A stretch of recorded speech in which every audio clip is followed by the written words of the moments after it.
What's up YouTube? It's Will here, and we will be doing the latest Fairy Tail chapter 340 review. And first and foremost, this chapter can be split into two parts. The first part is pretty darn, what's the word I'm looking for? Standard. And the second part after that is a lot more interesting. The first part's actually pretty darn boring. So let's get started on what is going on. So the very first part, basically they're just coming back to their hometown and just looking at it from an objective view. The first part of the chapter is, I would give it a very low rating, probably 6 or 5 out of 10, because it was very mellow, very boring in certain ways. Sure, there was a little bit of humor, but even then it failed to pique too much interest. Basically, they spent the first 10 pages just depicting the celebration as they came home, and the guild's back to normal. Natsu stole the king's crown. Gave me a little bit of a laugh, but not even. I didn't actually laugh out loud. And they got the trophy, and the mayor restored Fairy Tail's headquarters to a much bigger version, which is very commendable, because looking at chapter 1, Fairy Tail's headquarters was just this local one-story town bar pretty much. Regardless, not too bad, not too bad. Again, the one thing about Fairy Tail I do like is, despite it being somewhat boring in terms of plot sometimes, the artwork is quite amazing sometimes. The buildings, the way they draw all these details in each panel, especially when it's like a huge landscape picture, very amazing. And obviously the human drawings are on point. A lot of manga artists get this wrong. They'll have the proportions so obscurely off that it's like, it's so disproportionate it doesn't even look good. So putting that aside, let's move on to the second part. I have the manga on the computer, and here's the more interesting part. So we do see this black spider pet sort of thing with some sort of leaf crown on his head. It seems like a headband with leaves wrapped underneath. He's on the roof spying on these things, on this parade pretty much, this homecoming parade, and then he scuttles out of the town, across a bridge, through the forest, and all the way to Zeref, who is sitting there meditating. And so there's a lot of mystery involved around Zeref, but we know he is not full power, so that could mean a lot of things. Maybe he's gradually recuperating his powers, or he lost them somehow. And the other thing is that now he has this new pet, which looks kind of creepy. I mean, his tail with the pointy tail. I don't even want to get into that, because I am Christian, so the pointy tail. Let's just not mention that. Anyhow, so here comes the first of Fairy Tail. She comes down in ghost form. Zeref immediately recognizes the presence, and here's the interesting part. He somehow detects her without being able to detect her voice or her appearance, because as we've seen from previous chapters, only members of Fairy Tail should be able to see her.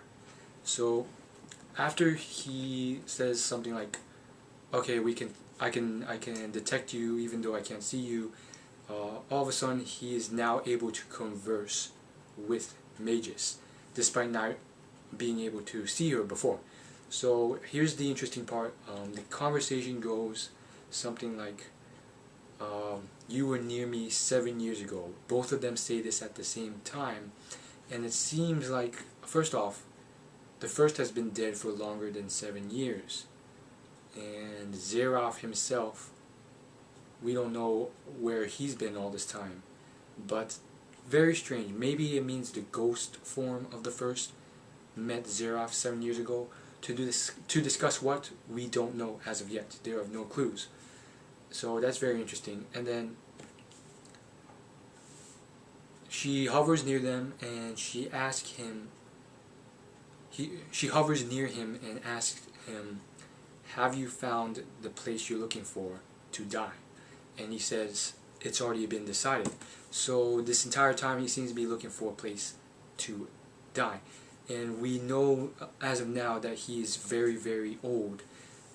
He mentions he's watched hundreds of years worth of eras ending, and so we know for a fact that he's very, very old, even though he looks very young. So maybe he's looking for a final culmination to his life. And the thing is, on top of that, he in a previous chapter, long ago, he kept saying something like, Natsu is the one who is capable of ending this. So I'm assuming he's trying to plan it out. He's spent 7 years thinking about stuff and planning out exactly where he wants to end it all and have Natsu end it all for him. Why he wants to do this, we're not sure. However, I just had a light bulb go off. You could rewind that back. There's this moment where I just freeze because a light bulb just went off in my head. So basically I just realized that there was this time skip which I forgot about. So that makes sense. That means Ghost formed the first before the time skip. The first met Zeraf, and they discussed something together. We don't know what. Anyhow, let's move on to the next part. There's only one other major part to this week's chapter, and basically, long story short, Zera says, humans keep making the same sort of mistakes, and he must end this. And to do that, he will annihilate everything, and it will not be a battle because it will be a one-sided annihilation, because he thinks he's that strong, and he seems to be trying to do this on his own. And then we see his eyes, and I'm thinking, okay, this is like a straight rip-off of Naruto's Madara. I don't know if it was done on purpose or maybe it was just a coincidence, but you see his eyes, and they are pretty much Rinnegan eyes, circles going in on each other. And I guess it could just be a coincidence. I mean, those eyes are just eyes. No one has copyright to those eyes. However, the one-sided annihilation thing, very similar to Madara. He wanted to take on the entire ninja world on his own, and if you've read Naruto, spoiler alert, Madara's plan is pretty much to take on the entire ninja world alone. Toby being there, Obito being there was just like a side effect he wasn't planning on, but the point is Madara he had good intentions, he just went about them the wrong way. The same with Zeraf, as we can see in this manga. Pretty much Madara wanted to use this, moon eye technique, which would enslave everyone in this world so there would be no more suffering or pain. And here we are with the same kind of thing. It's kind of like the same exact plot twist, which I'm a little bit disappointed on, but basically it is what it is. Basically the bad guy turns out not to actually be a bad guy. He has good intentions. He just goes about solving it in a very cruel, bad way. Usually it's like total annihilation or total control of everyone. Something that's stereotypically evil. So that ends this week's chapter review of Fairy Tail 340, and overall rating 6 or 7 out of 10. I mean, I just read Toriko, so in comparison to Toriko or Bleach. I mean, it's kind of one-sided here. Like, you kind of have to give it a bit of a lower rating after reading those types of mangas. But other than that, I did like the second half of the manga for this week's chapter. It was very riveting, and I guess it was very mysterious because it still leaves a lot of open-ended questions. The thing with Fairy Tail is they never get to solving everything, just the immediate stuff that needs to be solved.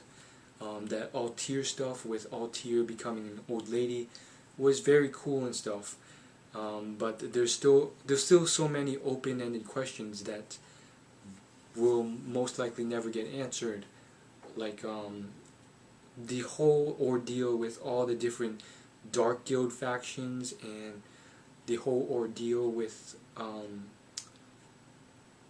pretty much why Markov's son and Laxus's father is so against each other. Like, what's going on there? Was there some family feud earlier? Why do they want to take each other out? What happened to them afterwards? What is the father-son dynamic there? We've never learned that. And there's a lot of other things, like the thing with the 10 council members, or the 10 strongest saints. Are those people legitimately the strongest in the magic world, or are they not? And in terms of Dragon Slayers, are they considered just straight up better than any other magic type because they're the only ones who can beat dragons? We don't know. There's no measurable sort of scale to align the two in terms of power level. And there's so many other questions out there that were never truly answered. Characters that kind of flipped off, but hopefully they will be answered. So that's it for this review, and subscribe if you want to see more. Peace.